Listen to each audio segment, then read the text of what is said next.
Hello, everyone. Allison here from AllisonReeves.co. And today we're going to be talking about wealth wounds. So I have a bunch of blog posts on the wealth wounds, and I have a quiz. Many of you guys have heard of wealth wounds before, hopefully. In my book, Embodied Abundance, wealth wounds are a huge part of the first 25% of the book. So wealth wounds are categories of mindset issues that have to deal with money. So what I found in working with people was that there were kind of core patterns that showed up over and over again. And when I started teaching them in the context of wealth wounds, people just started to get it. They started to see these mindset issues. And of course, there's lots of ways to kind of uncover mindset issues, especially when you're doing manifesting work. A lot of the mindset issues will just arise. But by having these wealth wound categories, people started recognizing that they might have a wealth wound or a mindset issue before it kind of slapped them in the face. So I didn't realize that I didn't have a public free video. I've done lots of master classes. It's a popular speaking topic, but I wanted something to live on my YouTube channel and invite all of you guys to just hear about wealth wounds without any like extra stuff before or after. So that's what we're talking about today is the 5 core wealth wounds. I'll be talking about the symptoms of each one and then the antidotes for each one. And then I'll be answering any questions you guys have at the end.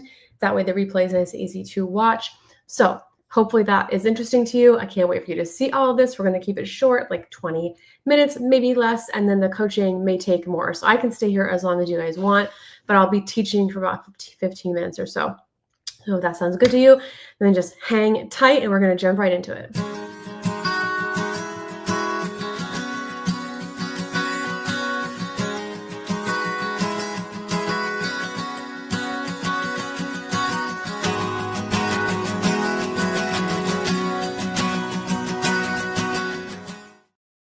Okay, so drop a comment if you can hear me, see me. I see we have people live here. I haven't seen any comments yet, so just let me know it's all working and that you're here. And also let me know why you're here. What's most interesting for you? Like, why did you show up live? What do you want to learn? I would love to contextualize for the people who are here.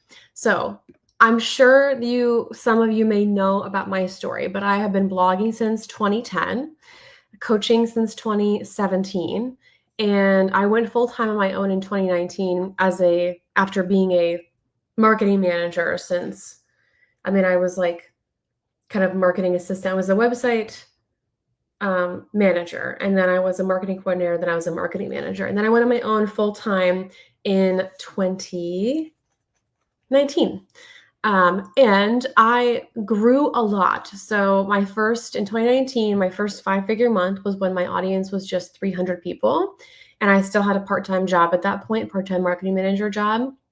My first year when I was full-time at home was also my first multiple 6-figure year, my first of several that I've had.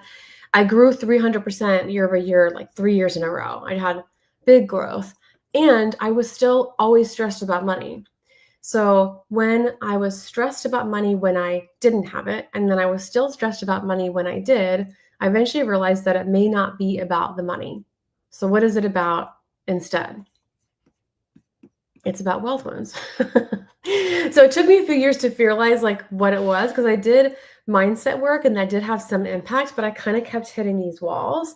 So if you feel like there's never enough, even after a good month, you're still stressed about money, then this training is going to help you out. By dismantling these wealth wounds, especially being proactive about it, you can create more success, freedom, and enjoyment.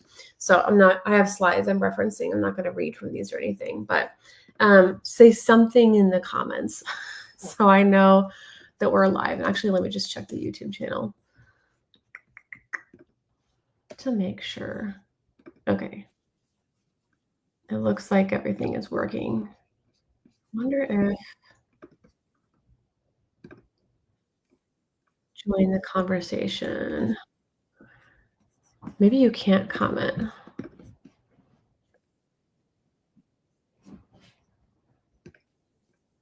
Maybe there's something wrong with the comments. Because I can clearly see the live video, but then when I'm trying to comment, let me switch. Now I'm just curious. Okay, Maybe the chat isn't working, so I won't sweat it, but I can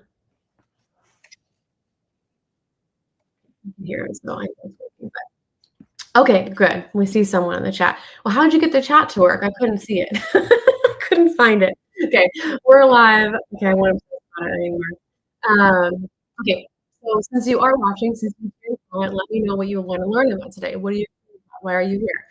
Okay, so let's go into the wealth words. I like to categorize these by kind of labeling people. So the first, like symptom, the first bucket of symptoms, is overworking. And if you relate to this, maybe you'll comment overworking in the chat. But the symptoms of this are like, I don't deserve wealth, I'm not good enough, I'm not smart enough, I don't follow through, and money comes from hard work and hard work only. People end up pleasing. So I've got someone, I see someone in my life who's doing this where they got a full-time job, they're right off the bat working hours, 60 hours a week. They don't have any boundaries. There's like I see codependency happening in relationships and in her work environment. Another thing that can happen with this wealth load is paying others more than you pay yourself. So you're uncomfortable taking home a paycheck, not charging enough, or failure to launch and question. So this is all because of the unworthiness wealth. You don't feel worthy of receiving, you don't feel worthy of giving enough. You feel like work. And this isn't my primary wealth, but I've definitely done this, especially like with my coaching prices were like my coaching prices now are a third of what they were at their highest. So I used to charge a lot for a few reasons, but um, it was really easy to feel unworthy when I was especially charging the most I would charge, and I would do I promise all kinds of things. So here the audio is just for one person. Um, can I do anything about that? I don't know if I can do anything about that. I'm gonna change the mic just in case. Oh, because it's not even using the mic. Now I'm using well, so that's unworthiness. So the antidote to unworthiness is value. So when you value yourself, when you value what you do, when you think that you have inherent value, it helps you manifest by removing a lot that you matter. You're here on purpose.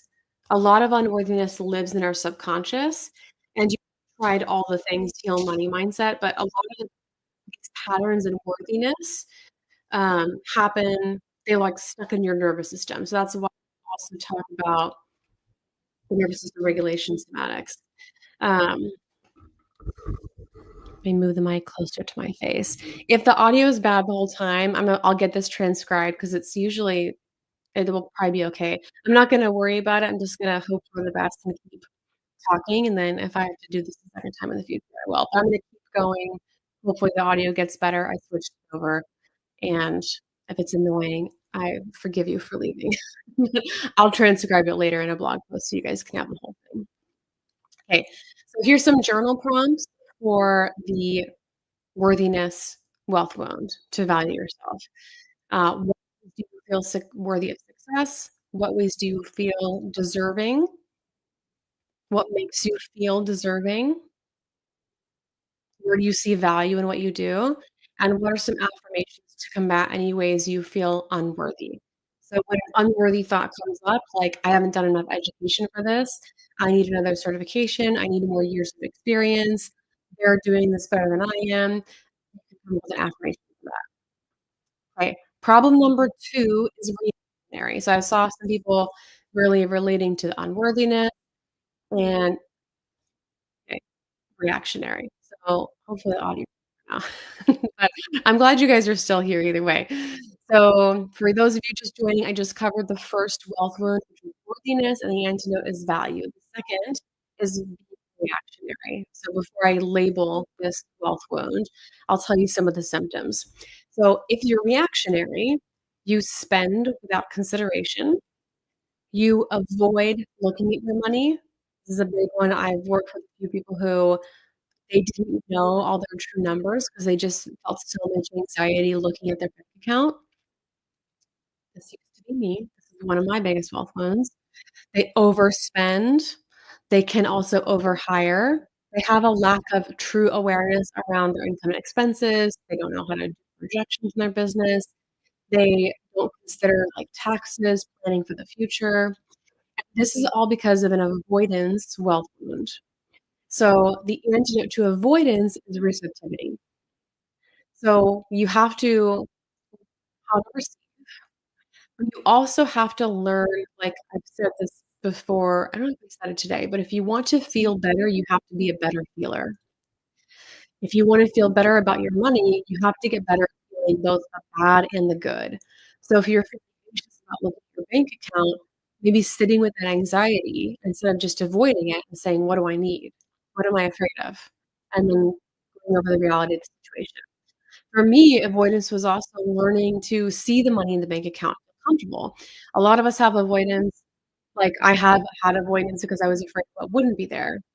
But you can also have avoidance because you're uncomfortable with what is there in your bank account. You can also one way to look at how to be more receptive to your money is to compare the way you are with money to a relationship, a romantic relationship, and ask yourself, "Is this a healthy relationship?" So if I'm overly attached and clingy to money, that's not a good, healthy relationship. If I'm avoiding money because I'm afraid it's either gonna be there or it won't, that's not a healthy relationship either. Let me know if the audio is any better. If you were here and the audio was bad. So some journal prompts, let me know if you have avoidance in the chat, just comment avoidance or say me or something.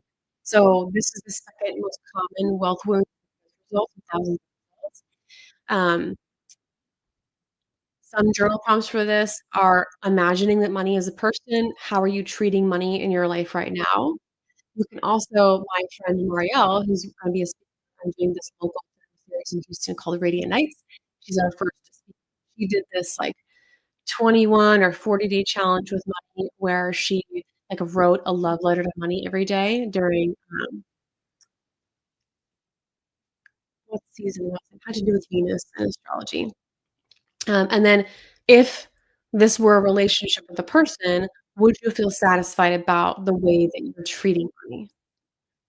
So with the next wealth wound, a big problem that you'll experience is competition. So before I tell you what the wealth wound is, some of the symptoms of it are thinking things like, "There's not enough. Money is a limited resource. Money doesn't grow on trees. Um, if I wanna have more money, I have to spend less and less and less, like, that's the only way to get more money." Thinking that money is hard to get, and also thinking that if somebody else has more money, that means there's less for you. So this also comes into play if you however so one of the things that will show up in 2 of these wealth zones is, like, if you find yourself getting frustrated with billionaires, it's could be related to this wealth wound. Have you ever gotten frustrated with people who are billionaires? Like, we think they did bad things to get there, and that could be true, but it's not always true. And feeling jealousy or frustrated at people who are ahead of you. This is all because of a scarcity wealth wound. So comment scarcity or me if this is you. With a scarcity wealth wound, we do not think that there is enough. We think that if like and this is I used to get this anxiety when someone was, like, growing faster than me in business, like there won't be enough for me. Now they've done it, I can't do it. And the truth is that money is an unlimited resource. The universe, God, is not limited by pieces of paper. There's also lots of ways to get abundance. Like, money is not the only way to have all the things you want in your life. So, antidote to scarcity is abundance. So, some of the ways you can celebrate abundance are by celebrating other people's success, using that for inspiration, hanging on loosely to money. So we wanna be smart about it. You don't wanna just spend money anytime you feel inspired. We wanna balance that with practical, I believe. Um, And this will help you experience more neutrality, more peace, give you gratitude for what you have, and you have to practice gratitude for what you have and what you know is coming. So a lot of times with scarcity, we forget to celebrate, like, how far we've come. So I have a colleague who she sold a six-figure business, and she used a lot of that income to pay off past debt. And so now but she sold a business that had recurring income. So then sometimes now she'll be like, "Man, I really miss having that recurring income." But then she'll remember she doesn't have all these debt payments anymore. So if you wanna create more abundance, you have to focus on the positive that you have. Don't focus on the fact that you don't have the recurring income anymore. Focus on the fact that you paid off that debt. Now what you need to survive is exponentially less than it was before. This happens this happened to me where at the lowest point I was financially, which is kinda mid to late 2022, I had, like, my lowest month of sales in ages, but I was able to feel in gratitude for how far I'd come. I had a friend tell me, like, "It's pretty insane and in a good way that you've actually been able to quit your job and, like, say quit and have a business that's doing to support you." That is very, very rare. But if I'd focused on the fact that I wasn't having record-breaking months or that I was struggling a little bit, which of course I was focused on that because I was focused on paying my bills, but if I was only focused on that as a part of my identity, not focused on gratitude, how far I'd come, how much I had going for me, that abundance helped me start manifesting more abundance again. So if you wanna have more, you have to start focusing on what you have today and not just the gap between where you are and where you wanna be. That is one of the hardest things about manifesting is staying in vision long enough for it to happen, because manifestations most often happen with a delay. Sometimes the delay is a minute. Like, sometimes you can manifest things really fast. Um, I'm in, like, a body transformation journey right now, and there was, like, something specific that I wanted to happen, and there was just this one day where that thing popped in my head, and it was, like, very specific, and I could feel it close, but then it happened way faster than me and my coach thought would happen. So sometimes our manifestations can happen really quickly, but most of the time it takes time, and it can take a minute, a week, a year, 10 years, and the hard thing with manifesting is staying long enough for it to happen. By focusing on what you have today, you could help that happen faster or happen eventually. If you're only focused on what you don't have, you're not gonna be able to manifest what you want. Okay, so the next wealth wound, one of the biggest symptoms of it is hypervigilance.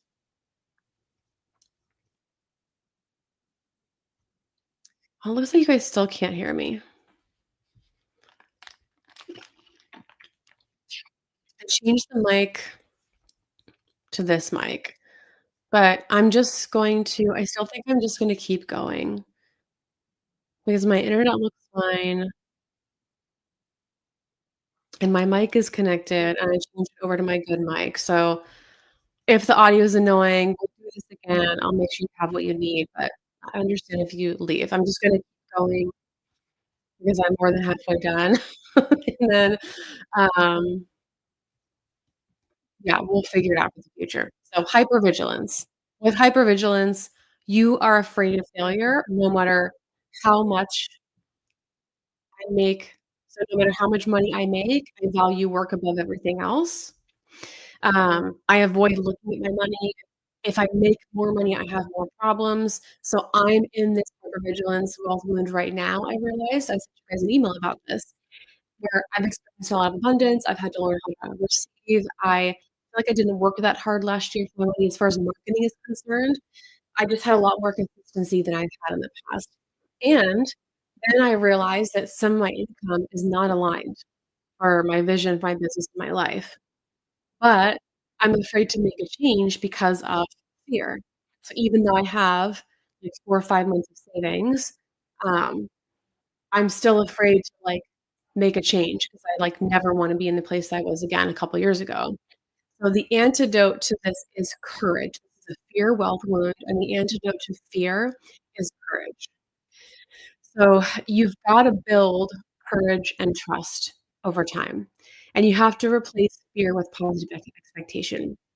So with realizing that some of my income is not aligned, knowing that getting into alignment, like, there might be a delay in where that new income comes from. I may have to drop one thing before something replaces it, and that's going to take 2 things. First of all, I wanna make sure from a practical standpoint that I'm safe, and I am. I've made sure, like I already just told you, I have safe savings, so, like, worst case scenario is in 3 months from now, I may have to dip into that savings. But then the second part of that is, like, envisioning that I'm not gonna have to use any of that savings, envisioning that I'm gonna replace that income within 2 weeks with something that way more aligned. So I've gotta start setting the positive expectation, believing that's gonna happen, and I do believe that making money in the most aligned way possible is God's will for me. I don't think that the universe wants me in an unhappy, stressed out state where my, like, vision and soul are dying. I think the universe wants me in a positive state, moving more towards my vision and my purpose, etcetera. Um, when you first learn to, like, go after your goals, we do that with action, and obviously you have to take action to move towards your goals, but you have to be able to balance that with leaning back and receiving, and this is feminine versus masculine energy. Many societies, especially in Western culture, which I feel like all of you watching this are like, we're all entrepreneurs and we're all driven, and so many of us are more familiar with, like, masculine energy. Set a goal, buy a course, go after the action, making it happen, and in the feminine, we're leaning back, we're resting, we're receiving, we're doing less, and you need both. Like, if you only ever act in the feminine, you might struggle with momentum, but balancing the feminine or leaning into the feminine, it requires courage because it requires trusting in your life and the universe, and it requires that you don't always know the outcome.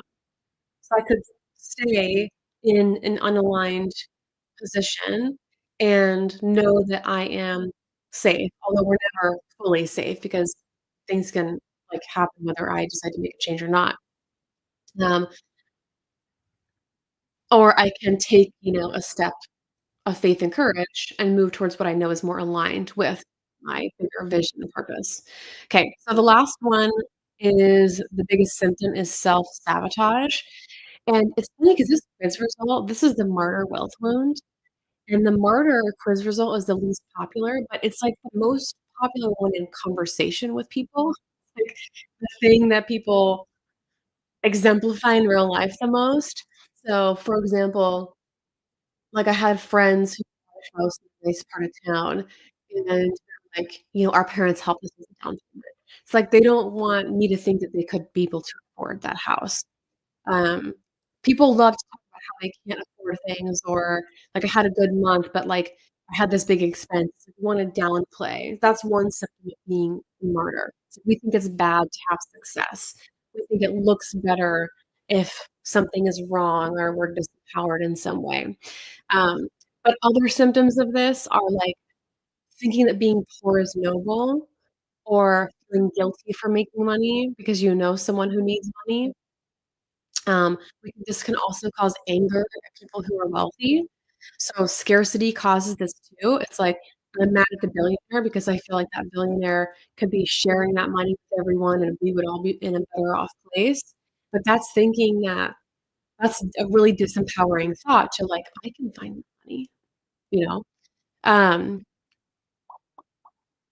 Another thing with the martyr wealth women I see is people who are, um this has been hard for me, like, I've got contractors that work for me, and I usually have 1 at a time that's really consistent, and when my business started, my income was going down in 2022-ish, and I eventually had to let my virtual assistant at the time go. I felt really guilty about that, like, I was responsible for her income and livelihood, and I wasn't paying her so much that I was her only client or only source of income but I felt really guilty about that, and I wasn't able to pay myself very much or pay all my bills, but I thought I had to pay someone else and, you know, So I make sure today that, like, the way that I'm paying other people is aligned with my income. And if my income goes up, I look at, how can I get more off my plate? If my income goes down, I look at giving that person a heads up, like, I try not to change people's income with very little notice. Give them a heads up that, like, "Hey, my income is down a little bit, and so I wanna have a max budget of X in X month." Anyway, with the martyr wealth wound, we can sometimes feel codependent and responsible for other people too. So, the antidote to this is empowerment. So, success and privilege help us help others. And the other thing is you cannot make yourself broke enough to help the whole world pay their bills. You cannot make yourself broke enough to help all your friends who don't have money. Journal prompts for this are: when is the time you remember sacrificing your own needs for someone else's? And what do you gain by sacrificing your own needs and wishes and desires? So those are the wealth wounds, and now the wealth wounds live on my YouTube channel, and we may have to re-record this for the audio, but I'll check it after this. Anybody have any questions or comments? I'm happy to invite anybody, like, on the video with me for coaching, or you can just post in the comments. I'm a little nervous about inviting on video because I don't know what's happening with my internet, but I'm happy to answer questions. That's all I have to teach you for today.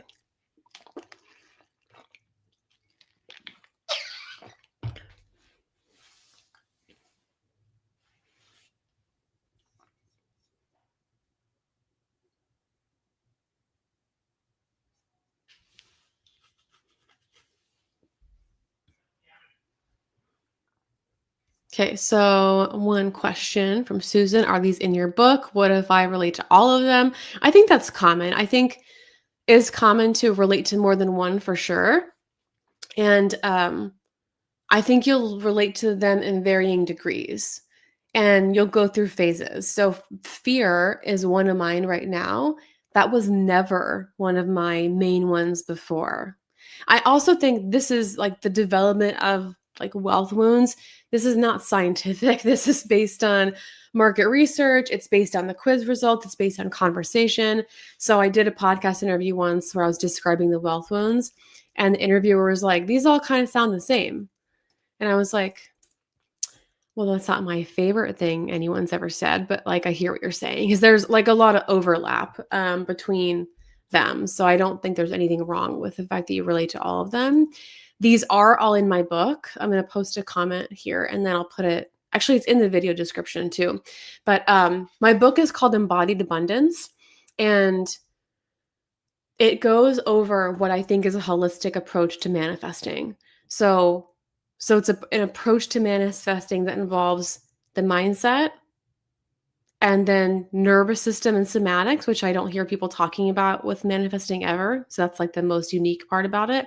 And then a manifesting process in general, and then feminine and masculine. Like that was a huge part of me being able to manifest, was learning the difference between yin and yang energy. And because I was never able to lean back before, it was always like, if I have a goal, I'm going to go after it, buy a new mastermind, learn a new strategy, instead of like sitting back and trusting. And that sitting back and trusting is a really important part of manifesting. Oh, great question. I also do coaching. So, like Regulate and Rise. I mean, I do business coaching, but I also have a coaching program that's really specific to working through the wealth wounds, like somatically. Um, so, like, I'm helping people release trauma from their business and learn how to manifest and learn how to identify and heal their own wealth wounds. And that's called Regulate and Rise. That's only a one-on-one program right now, but um, I'm still doing $1,000 off because I've only had a few new people in that program, so I wanna get some more people in. I haven't talked about that in the email list for a while. I guess I should let you guys know I still have that sale going on. But yeah, I do one-on-one coaching for nervous system regulation and wealth wounds. But the book's only $17. Or if you come to an event in Houston, if you're in Houston, you come to an event where you see me, I try to bring them with me to give away. I just can't give them away on the internet because it costs me money. I mean, it costs me money in person too, but it costs me a lot less than sending it online. Any other questions? I'm gonna wait like one more minute and then we'll head off.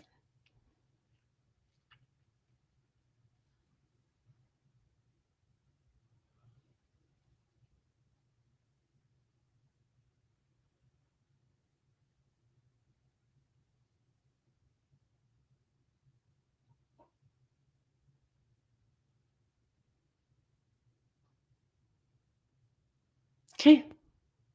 Thank you guys for coming. Thank you all who are still here. This is all I have for you. And I'll come back in the comments. I'll check the replay. So I might just like record it. I like going live, but I can always record a new video if I need to, if the audio is absolute hot garbage in the beginning. But we will see. Sometimes it's bad in the live and then it's fine in the recording. So we'll find out. But thank you guys again. I'll see you around soon. Okay, bye.